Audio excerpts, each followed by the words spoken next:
On est dans ce processus, qui est un processus révolutionnaire, avec des situations très différenciées, bien entendu, et où on a vu que les ressorts de ces révolutions sont assez communs. C'est intéressant. Il y a, moi je mets en premier, disons, en effet générationnel de ces jeunes. Ces jeunes, on a dit que c'est le chômage, certainement, c'est une partie compte tenu de la dégradation de ces économies.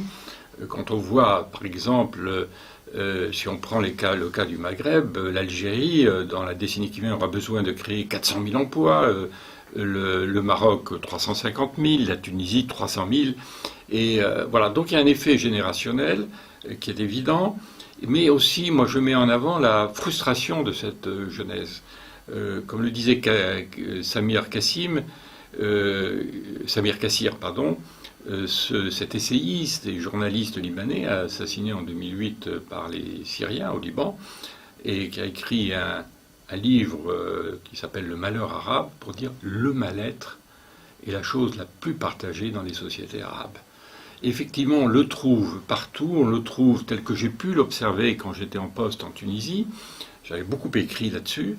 Le mal-être, ça veut dire ceux qui sont tentés soit par le djihadisme, les Tunisiens étaient depuis très longtemps, enfin depuis une décennie, plus d'une décennie, très présents dans les réseaux djihadistes, et où donc la tentation de traverser la Méditerranée au péril de leur vie, et ce n'était pas uniquement les chômeurs. Et voilà, donc, et on le retrouve jusqu'en Arabie Saoudite. Je crois que là, il y aura peut-être une question sur l'Arabie Saoudite, je crois, hein, mais c'est ça. Où on voit aussi une jeunesse qui est assez frustrée. Voilà, c'est l'un des moteurs, disons, de ces révolutions. Il y a aussi ce besoin, et chez les jeunes en particulier, d'une récupération de leur dignité, parce que le mot d'ordre de toutes ces révolutions, qui a été commun, et c'est dignité, karama, qui est un terme extrêmement fort en arabe. Et alors, il y a aussi la corruption, et la prédation par ce que j'appelle les cartels familiaux. Intéressant, ces points communs. À la fois, bon, là, j'ai connu la situation en Tunisie, c'était la famille de la femme de Ben Ali, et les Trabelsi, qui ont plus qu'un système de corruption, cette prédation, c'est de contrôle des entreprises, y compris étrangères, parce que moi j'étais confronté quand il y avait des tentatives de contrôle d'entreprises françaises qui fonctionnaient bien, et une confiscation, disons, de ce que j'appelle des rentes. Alors c'est la téléphonie, c'est là où il y a du pétrole, c'est le pétrole, c'est l'hôtellerie, c'est le tourisme. On a vu le même phénomène en Égypte avec la famille de Moubarak, les enfants. On a vu le même phénomène qui existe toujours en Syrie, c'est la famille de Bachar el-Assad, les Makhlouf aussi. Et la plus grosse fortune, c'est un cousin de Bachar el-Assad qui a confisqué les rentes les plus importantes, qui est devenu immensément riche et qui a préféré se réfugier pour l'instant à Dubaï, ce qui laisse entendre que peut-être il n'est pas très optimiste sur l'avenir aussi du régime. On l'a vu aussi au Yémen, aussi la famille de Saleh est là, avec cette emprise sur les entreprises, et c'est toujours les mêmes, la téléphonie, le tourisme, et le pétrole aussi, parce qu'il y a du pétrole aussi au Yémen. Donc c'est l'une des raisons. Et puis il y a aussi ces régimes qui devenaient plus républicains que monarchistes, d'ailleurs, parce que les monarchistes ne sont pas véritablement contestés. Je parle du Maroc, de la Jordanie. L'Arabie Saoudite, c'est là peut-être il peut y avoir une contestation. Et donc ces régimes républicains, à caractère aussi, qui est devenu à caractère monarchique, avec la succession par les fils, eh bien, étaient devenus progressivement illégitimes dans la mesure où on allait d'élection en élection présidentielle, on modifiait les constitutions pour multiplier les mandats à l'infini. Et donc, j'ai vu en Tunisie, ça devenait, donc à la veille de la Révolution, il y avait une grande campagne qui était menée en Tunisie pour le 5e mandat de Ben Ali. Alors, on a trouvé cette situation aussi au Yémen, avec Saleh qui en a été à 3e ou 4e mandat. C'est le cas aussi de Moubarak. Et voilà, donc c'est l'une des explications. Et puis aussi en Libye, bien entendu, avec Kadhafi et son fils Saif el-Islam qui devait lui succéder. Alors voilà, donc tous ces phénomènes donc peuvent expliquer peuvent expliquer, disons, cette frustration.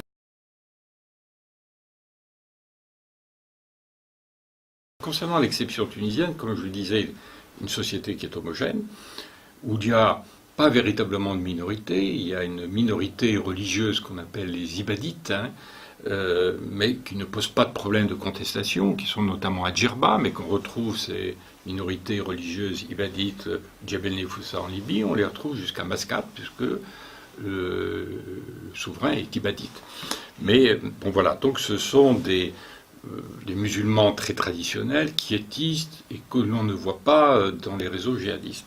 Donc il n'y a pas de contestation régionale, et pas minorité berbère, kabyle, comme en Algérie, comme au Maroc. Alors voilà l'une des explications qui peut être donnée. Et puis aussi, c'est surtout la force de la société civile. On peut dire que c'est la société civile qui a sauvé la révolution, et parce que le problème qui s'est posé en Tunisie d'ailleurs, et comme en Égypte, c'est lorsqu'il y a eu des élections organisées de manière totalement démocratique. Ce sont les mouvances islamo-conservatrices. En Tunisie, c'est Nahda, qui était dans la clandestinité totale, où des milliers de Nahdaouis étaient en prison. Et puis les frères musulmans, quoi qu'ils existaient à travers d'autres formations, commençaient à être tolérés, mais ils ont été réprimés. Et ces mouvances islamo-conservatrices, pour les distinguer des mouvances proprement islamistes, djihadistes, radicales, ont emporté les élections de manière extrêmement claire, parce que c'était les mieux organisés. Voilà, donc, et moi j'avais, disons, anticipé en Tunisie pour dire l'alternance, elle sera forcément islamiste, et ce sera Nahda qui, le moment venu, s'il y a une ouverture, ou s'il y a une révolution. Et alors, je dis souvent que le peuple de la révolution n'est pas le peuple des élections. Parce que dans ces pays-là, ce sont des pays extrêmement conservateurs. Donc, même s'il y avait une certaine légitimité, parce qu'ils avaient été, ces mouvances, réprimées par les différents régimes, mais ils représentent, disons, la société. Alors, ce qui s'est passé revenons à l'Égypte, où il y a eu le renversement donc, de Morsi, et d'ailleurs, il faut le dire dans un premier temps, par une espèce aussi de, comment dit-on, de mouvement de contestation générale en Égypte, ce qu'on appelait Tamarrout, une espèce de révolution, c'est la société civile, et après, ça a été l'occasion, l'opportunité pour l'armée de reprendre le pouvoir et de réprimer de manière excessive, bien entendu, les frères musulmans. Alors ceci a fait peur à Nahda, quoique l'armée n'a pas l'importance qu'elle a en Égypte, n'est pas en mesure de renverser un régime quel qu'il soit. Et donc il y a eu, disons, l'intelligence de Nahda et de ses dirigeants, et Ranouchi, d'accepter, disons, un compromis. Alors ce qui est important pour la Tunisie, et on peut espérer que le moment venu cela viendra dans d'autres pays, on est véritablement dans la culture du compromis. Et grâce à la société civile, souvenez-vous, là, au début de l'année prochaine, quand on a accordé le prix Nobel de la paix à 4 organisations importantes, l'UGTT, c'est le syndicat qui existait à l'époque de Ben Ali, qui était la seule formation, on peut le dire, organisation de contestation du régime, avec lequel il y avait un dialogue permanent. Il y a la Ligue tunisienne des droits de l'homme, la Ligue la plus ancienne des droits de l'homme dans le monde arabe. Il y a aussi, ce sont les avocats, et aussi le patronat tunisien qui s'est trouvé à côté de l'UGTT. Ils se sont réunis ensemble pour pousser les feux pour qu'il y ait cette nouvelle constitution, parce que la constituante qui devait durer une année, ça a duré près de 3 ans, et pour imposer, en quelque sorte, on peut dire qu'ils l'ont imposé par leur action, disons, ce compromis. Et cette constitution, en Tunisie, est sans doute la meilleure des constitutions, puisqu'on va jusqu'à d'abord qualifier l'État ni de laïque, parce que certains, les mouvances laïques, voulaient imposer, disons, une forme de laïcité, ni l'imposition de la charia, puisqu'on a dit qu'on a qualifié l'État de civil. Et d'ailleurs, c'est très intéressant, dans l'opposition du côté de la rébellion en Syrie, on a repris le même thème au cours de discussions, parce qu'ils ont imaginé d'élaborer une nouvelle constitution, qui peut-être verra le jour si effectivement les négociations aboutissent. Donc il y a cette culture du compromis, ce réveil de la société civile, et en particulier, je le souligne, c'est pour ça que dans mon livre, j'ai fait un chapitre particulier sur les femmes dans la Révolution, qui ont joué un rôle très important lorsqu'à un moment Narda voulait imposer dans la Constitution la mention que la femme est complémentaire de l'homme. Et là, les femmes se sont réveillées, il y a une manifestation massive, et Narda a reculé.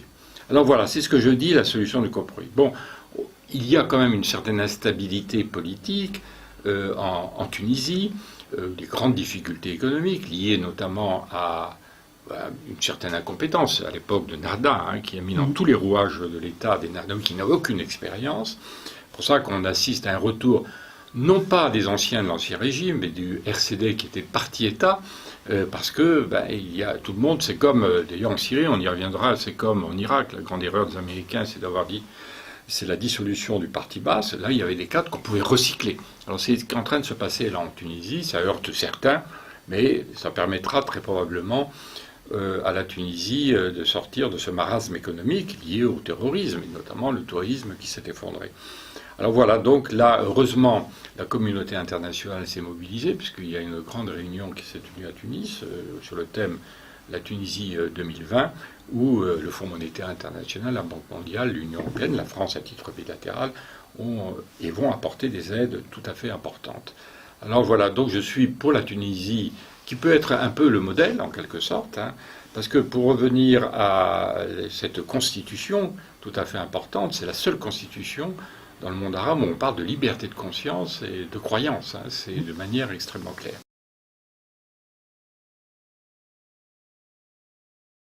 Il y a eu un excès de puissance, en quelque sorte, de l'Arabie saoudite par l'organisation de différentes coalitions à coloration totalement sunnite, une espèce d'obsession à l'égard de l'Iran, et c'est pour ça qu'il y a eu cette crispation dans la relation avec les États-Unis quand il y a eu l'accord sur le nucléaire. Donc c'est un côté excessif et qui explique l'intervention de l'Arabie saoudite au Yémen. C'est parce qu'il y a l'Iran qui exerce une influence, mais pas autant qu'on le dit.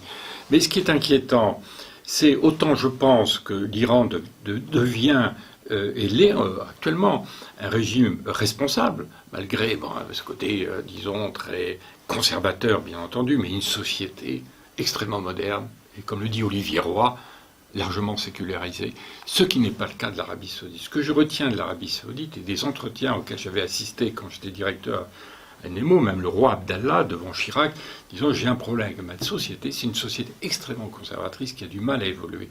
Donc là, il y a un problème de la jeunesse, une frustration, parce qu'un chômage important, alors même qu'ils sont diplômés, on donnera plus de facilité même à des étrangers pour occuper des postes importants plutôt qu'à des Saoudiens, en dehors des Saoudiens formés aux États-Unis ou dans l'Occident. Et c'est ce qui explique la participation très importante de Saoudiens dans les réseaux djihadistes. C'est sans doute la nationalité la plus représentée. Et puis il y a eu aussi un modèle de succession qui a bousculé beaucoup plus. Donc on favorise un clan, les Soudéhiri. Et donc là, moi, je souligne qu'il peut y avoir donc un risque pour l'Arabie saoudite d'affaiblissement et qui peut l'amener à aller vers des aventures militaires. L'aventure militaire au Yémen, c'est un échec et aussi un demi-échec aussi en Syrie, puisqu'on voit que l'Arabie saoudite est marginalisée. Quand on le voit dans les évolutions récentes, n'est pas présente à Astana, sera peut-être présente quand il y aura la reprise du processus de Genève. Voilà, donc là, il peut y avoir un risque, mais je ne pense pas qu'il y aura une confrontation entre l'Arabie saoudite et l'Iran, mais ça se fait à travers, bien entendu, des appuis. L'Iran qui appuie le Hezbollah, qui appuie aussi les milices chiites aussi, qui sont en Irak, autour de Mossoul, mais qui évitent d'intervenir à l'intérieur de Mossoul. Et voilà, donc il y a cette préoccupation, mais je ne pense pas que ça ira trop loin, ils finiront par s'entendre. Alors la faiblesse aussi de l'Arabie saoudite, je voulais le dire, c'est l'effondrement évidemment du prix du pétrole. Donc pour la première fois, un budget en déficit, je crois que c'est 98 milliards, donc des aides sociales qui sont en diminution, et tout ça peut provoquer effectivement des tensions sociales.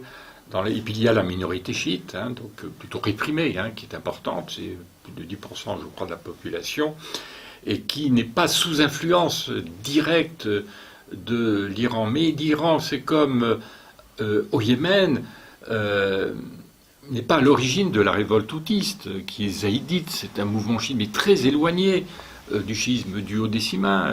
Ils ne vont pas dans les lieux saints chiites en Irak, Nejaf ou Kerbela. Je les ai connus. Ils disaient, nous sommes plus proches du sunnisme, des haïdites, que des chiites.